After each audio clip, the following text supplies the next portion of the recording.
하지만 정말로 금강경을 읽고 이해하고 받아들였다면 금강경의 마지막 장을 넘는 순간 나의 모습은 어떻게 돼 있다? 변해 있을 것이다. 참 다행인 일이에요. 우리가 오늘 이제 시작은 미미했지만 결과는 창대하리라. 이제 결과는 나중에 이제 여러분들이 많이 변해 있을 거예요. 왜? 금강반야바라밀의 지혜로 바뀌어 있을 거기 때문에 3개월 후에는 여러분들이 다 바뀌어 있을 거라고 믿겠습니다. 어떻게 바뀔까? 일주일마다 한 번씩 와고 서로 스님은 그냥 얘기하시고 나는 듣고 그리고 이제 집에 가면 책 딱 덮어놓고 그렇게 하시면 바뀔까요? 안 바뀌시겠죠? 그럼 오늘부터 실시 뭘 실시하실까? 매일 금강경 독송을 금강경 배우는 3개월 동안 100일간 하기로 어떤 근스님은 하루에 10번 이상 그 근스님 옛날에 이제 제가 그때는 워낙에 이제 근스님도 젊고 나는 뭐 더군다나 풋내기였고 이랬으니까 그래서 그때는 저 근스님 아니 저 스님은 근스님 되실래나 이래 했는데 오늘날 보니까 너무나 근스님이 되시는 거예요. 저는 제가 기감을 느끼거든. 근데 근스님 법문하시는데 막 에너지가 막 벌써 이게 힘이 있는 사람은 목소리와 에너지가 다 틀려 이게 다 틀리시더라고요. 너무 그래서 여쭤봤어. 어떻게 그렇게 틀려지시고 힘이 있어지시고 혹시 깨달으신 거 아니냐고 막 여쭤봤더니 하루에 금강경을 10번씩 독송하신대. 그래가지고 뭐 10만 번을 하셨대나 뭐 이러시는데 근데 여러분들 한 번 하실 수 있죠? 한 번도 뭐 내가 금강경 하루에 한 번 하겠다니까 나 쳐다도 안 보내 사람들이 별로 하기 싫은 걸 내가 억지로 시키는가 봐. 그렇지 않죠? 네. 하루에 한 번 하세요. 그래서 모습이 변해 있을 것입니다. 마치 해능대사가 마땅히 머무는 바 없이 그 마음을 내라고 하셨어요. 응무소주의 생기십니다. 어떤 선입견을 가지고 마음을 내는 것이 아니라 마음에 내 분별 망상을 가지고 마음을 내는 것이 아니라 머무는 바 없이 순수함 그 자체로 우리가 순수한 사람 만나면 괜히 기분이 좋잖아. 맑고 향기롭다 이래냐. 맑고 순수해가지고 괜히 기분이 좋은데 그것이 바로 응무소주의 생기십니다. 어떤 사람은 막 매사를 따지는 사람이 있어. 참 피곤해. 매사를 한 가지도 그냥 안 넘어가는 사람이 있거든요. 그 본인은 이제 엄청 똑똑하다고 착각하는 거야. 그걸 뭐라 하는 거야? 뭐라 하는 줄 알아요? 그렇게 똑똑한 사람을 부처님께서 그거는 삼재팔난 중에 하나. 팔난. 성불하기 어려운 8가지 난 중에 하나예요. 그걸 무슨 난이라고 하냐면 세지변총난이라고 그래. 세상의 지혜로 혼자 총명한 거야. 총명해갖고 입으로 자꾸 따지는 거. 그거를 세지변총난. 그 사람은 성불하기 어려운 사람이라. 팔난 중에 하나야. 성취하기 어려운 사람 중에 하나거든. 그렇기 때문에 마음이 그리고 이제 중국에서도 항상 그런 말을 해. 대지는 야구다 이래. 크게 지혜로운 사람은 약간 모자른 듯하다. 그래가지고 보통 한 3분 정도 나사가 빠진 듯 해야 된다는 거야. 그래야 그 사람이 지혜로운 사람이다. 아주 매사에 그냥 다 아는 척을 하고 막 다 따지고 막 아주 분명하게 내 생각이 옳다고 막 딱 집어서 얘기하고 그런 사람은 성취하기 어려워요. 수행 성취. 그래서 약간 한 3분 모자르고 누가 한 대 따기를 탁 때리면 나 맞았나? 누가 막 때렸지? 이렇게 할 수 있어야 돼. 금방 이렇게 하면 안 되는 거야. 근데 그런 사람들이 더 많아. 보통 100명 중에 98명은 그렇게 소리 지르는 사람들이고 나 맞았나 이런 사람들은 한 2명 될까 말까 할 거예요. 그렇기 때문에 불교를 배우는 사람 많아. 공부하고자 하는 사람도 많고 그런데 성취하는 사람들이 드물다 이 말이라. 그래 마치 해능대사가 응무소주의 생기심 마땅히 머무는 바 없이 그 마음을 내라 라는 금강경의 한 구절을 듣고 그 자리에서 바로 삶의 방향이 달라졌어. 그 자리에서 바로 나는 바로 출가를 해야 되겠다 해서 바로 그냥 어머니 어떻게 됐나 모르겠어. 외릉대사가 왜 나무에다 팔아갖고 어머니를 봉양하고 있었다고 그랬는데 그거 다 때려치고 출가하셨거든요. 그래서 어머니는 나중에 어떻게 되셨나 어쨌든 근데 한 사람이 출가하면 부족이 승천하는 거예요. 저도 사실은 출가할 때 제가 맞이잖아요. 맞이에다가 우리 지금 엄청 가정 형편이 어려워서 동생 넷을 막 가르쳐야 되고 이러는데 그래갖고 저도 금강경을 듣고 고강덕 스님이 이제 금강경 하시는데 너무 신심이 나서 3개월 만에 출가를 결심을 해갖고 6개월 만에 출가를 한 건데 그 출가를 하긴 해야 되겠는데 이 책임감 때문에 우리 집이 내가 맞인데 내가 그나마 내가 검찰직 공무원을 그만두면 우리 부모님들은 얼마나 어려우실 거며 동생들은 어떻게 할 건가 너무 진짜 고민이 너무 심각하게 됐어요. 그랬는데 제가 청강 큰 스님의 마음이라는 책을 보게 됐어. 지금도 그 책이 있거든요. 우리 은사 스님의 아버님이시잖아요. 청강 큰 스님이. 그래갖고 진주에 이제 큰 스님이 출가를 하셔가지고 큰 스님은 또 결혼도 하셔가지고 딸을 하나 낳는데 출가를 하셨잖아요. 그래갖고 불법이 너무 좋아서 출가를 하셨는데 그래갖고 큰 스님이 돼갖고 진주에 갔는데 이제 어머니가 이제 법회하시는 장소에 오신 거예요. 그래갖고 법문을 다 거룩하게 들으시고는 저희 집에서 큰 스님 공양을 올리고 싶습니다. 막 이러니까 또 어머니가 집에서 공양을 올린다는데 진주까지 갔는데 또 안 먹기도 그렇잖아요. 그래가지고 이제 가셔서 공양을 저녁을 대접을 잘 받고 어머니가 통사적을 하는 거예요.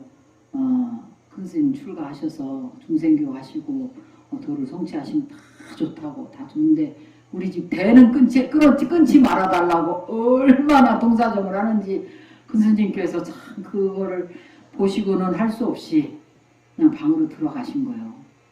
그래가지고 얼마나 마음이 불편하셨겠어요.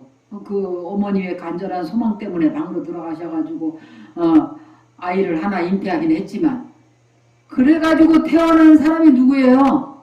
바로 우리 묘자 엄자 큰 스님이에요. 그러니까 얼마나 어렵게 스님을 파괴를 시켜가지고 잉태를 했는데 딸이 나왔잖아. 딸이 소녀딸이 또 딸이 나온 거야. 그 원망과 그 구박은 말도 못했어요. 그래가지고 그런데 우리 큰 스님이 어떤 큰 스님이냐면 지금 동학사 승가대 성철 큰 스님께서 우리나라 최고 큰 스님이잖아요. 근데 우리 묘자 엄자 큰 스님만 교육을 시킨 거예요. 비구니로서. 너는 옛날에는 비구니 스님들이 위치가 없어. 너무나 무식하고 교육도 안 시키고 이런데 너는 비구니계 교육자가 돼야 된다. 이래갖고 13살에 근데 우리 큰 스님도 보통 사람이 아닌 게 이제 내가 출가를 할까 말까 생각을 출가를 하라고 그러시니까 해보겠는데 큰 스님께서 공부하신 거 다 아는 거 저한테 다 가르쳐줄 수 있냐고 물었어요. 먼저. 그랬더니 성철 큰 스님께서 그래 내가 다 알려주마. 이러니까 그러면 내가 출가를 하겠습니다. 이래가지고 출가를 하신 거야. 출가를 하셔가지고 비구니계 가장 그 교육자로. 그리고 우리나라 승가대학이 제일 먼저 생긴 데가 동학사 승가대학입니다. 그 동학사 승가대학을 묘원 스님이 세우신 거예요.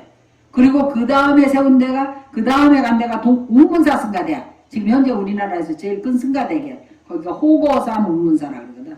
그래갖고 지금 비구니 스님들도 제일 많고 도량도 어마어마하게 좋아요. 거기 가서 또 승가대학을 하시다가 미래에는 이제는 서울 경기 도심이 가까워야 된다. 저는 도심이 가까워야 된다 하셔가지고 그러니까 거기다 승가대학을 세워놓고 다 이제 잘 돌아가니까 또 딴 분한테 드리고 그래갖고 지금 복명사 승가대학으로 오셨어요. 그래갖고 복명사 다 쓰러져 가는 저를 또 승가대학을 만든 거예요.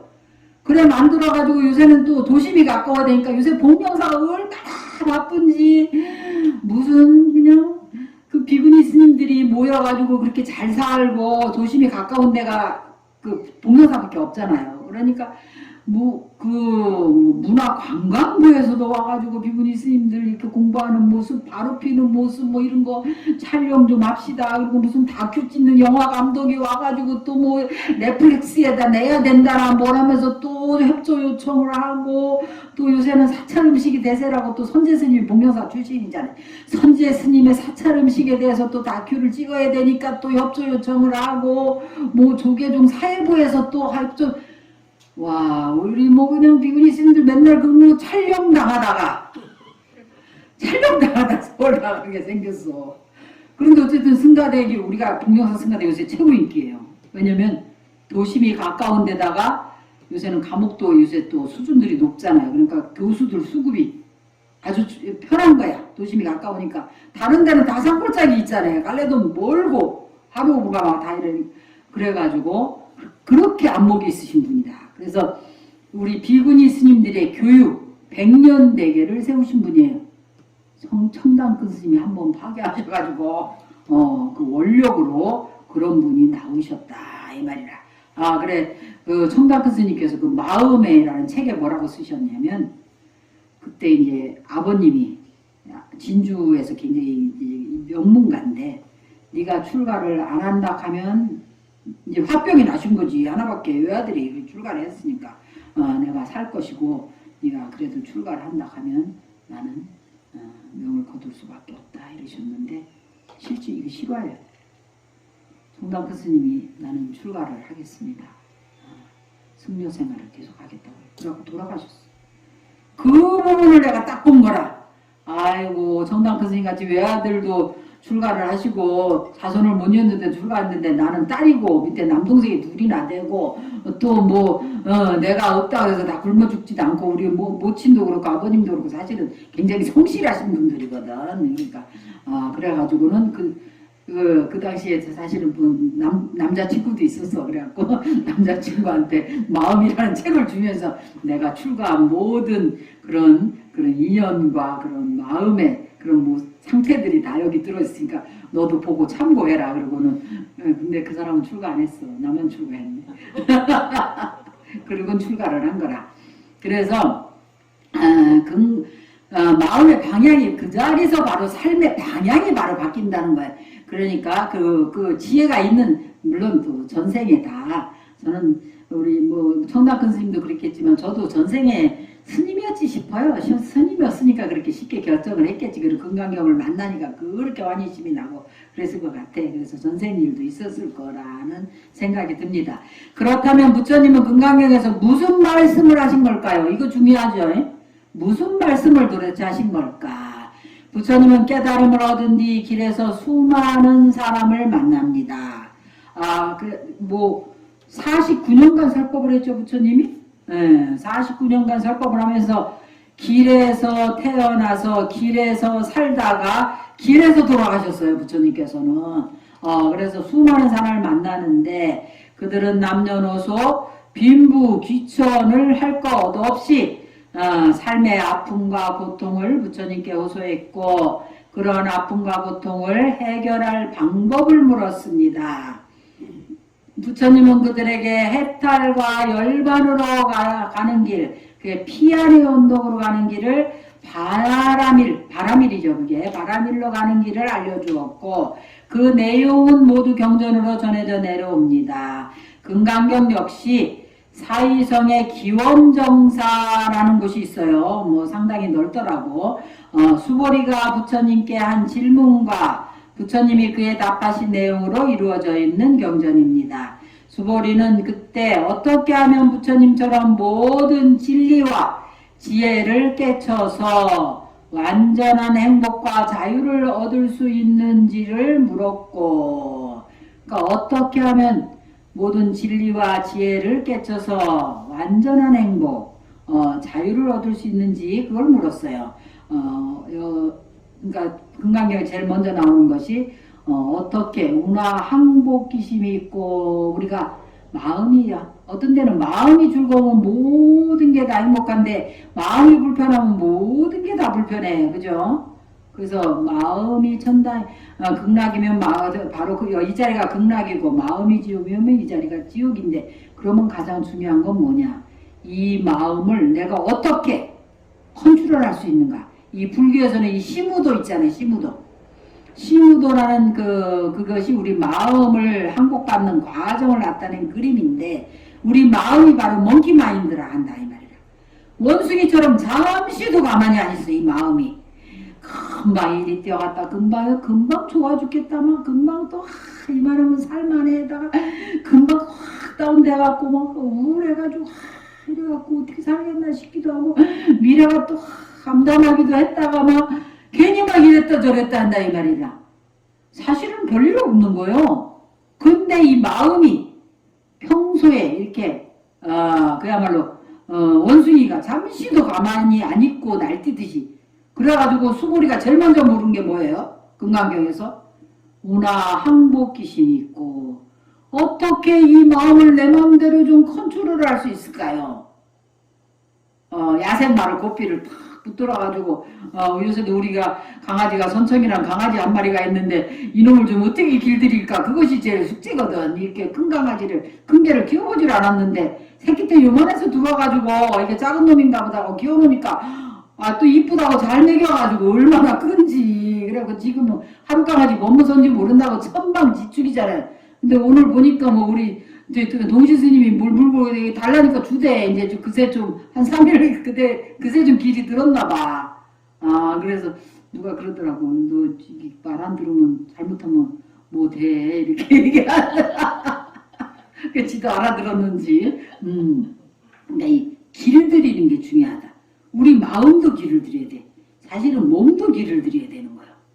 이 몸도 길을 들여야지. 몸이 하자는 대로 맨날 피곤하니까 쉬자 막 이러면 나중에는 그냥 자다가 나중엔 멍석잠 잔다 그러죠.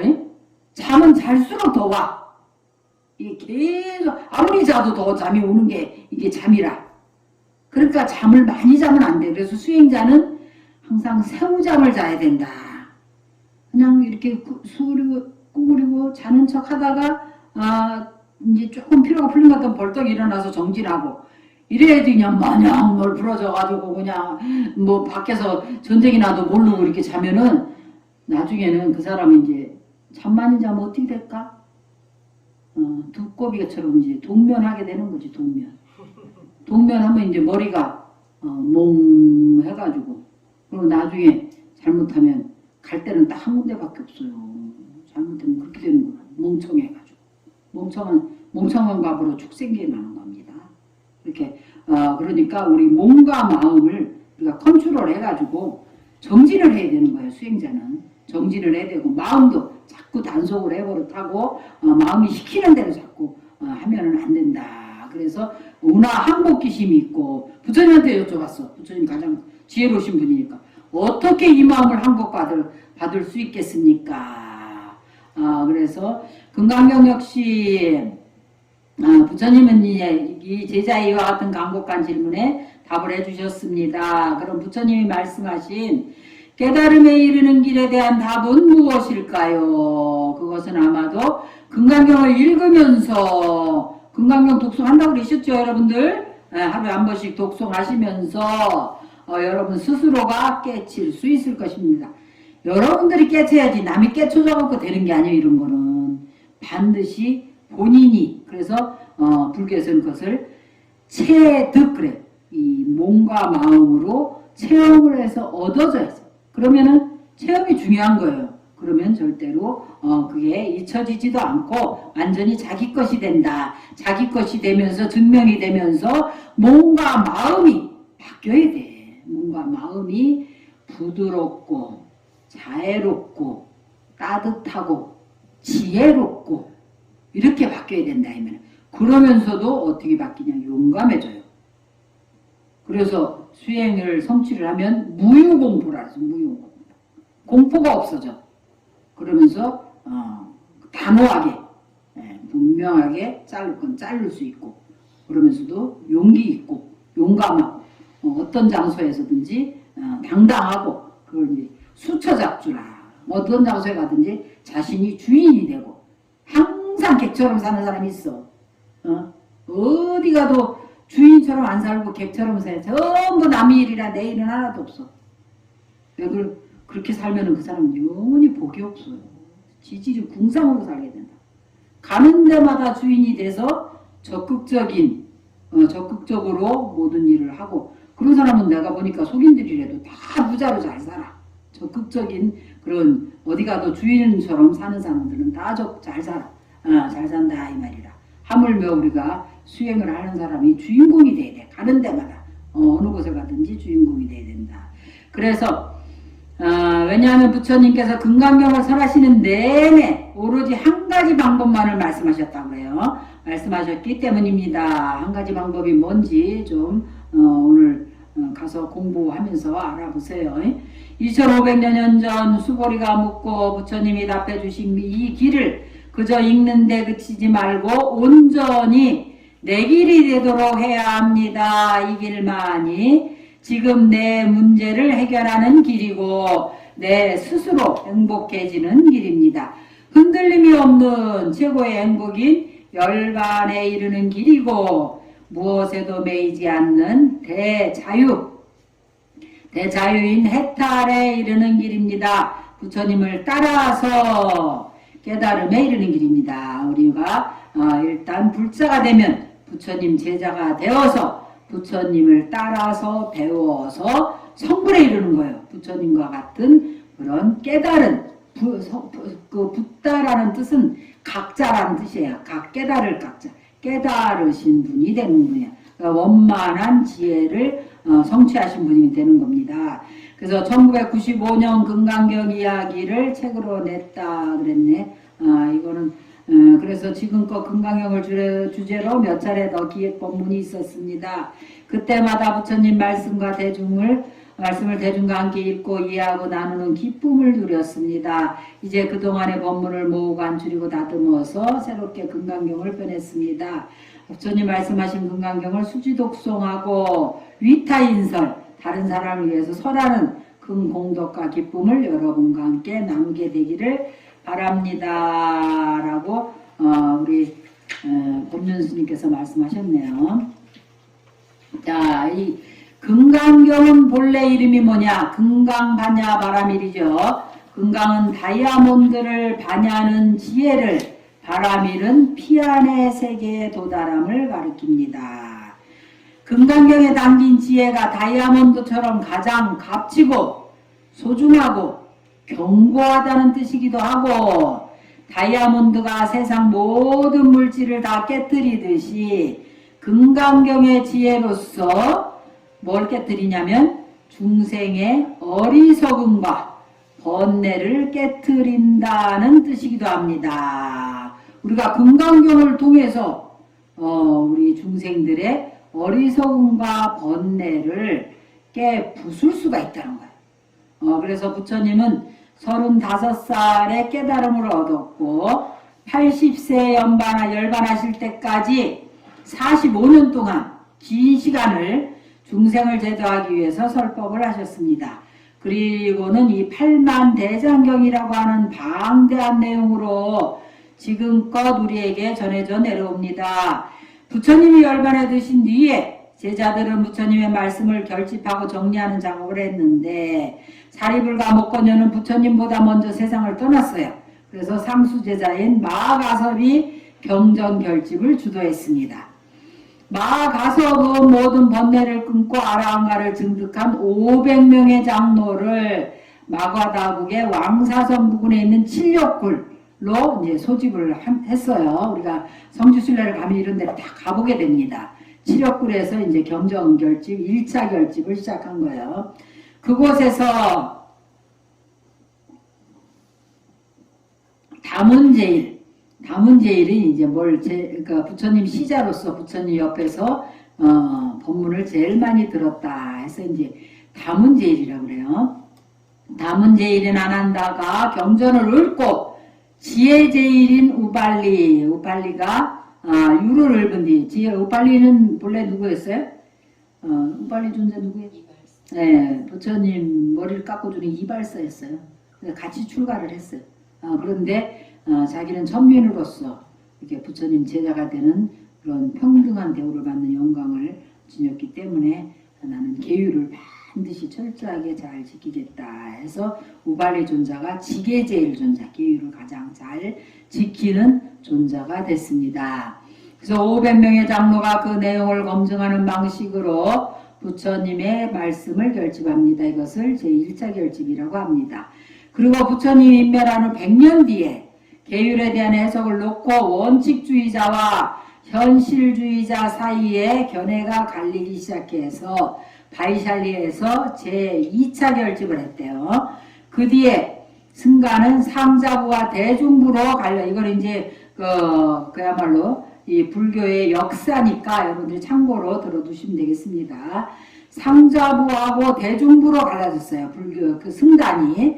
그래갖고 부처님이 인멸하신 뒤 200년 후에 파탈리푸트라라는 곳에서 세 번째 결집이 있었지만 승가는 계속 분열을 해서 20여 개의 부파를 형성하게 됩니다. 부처님하고 이제 거리가 멀어지니까 갈수록 이제 부파가 많이 생긴 거예요.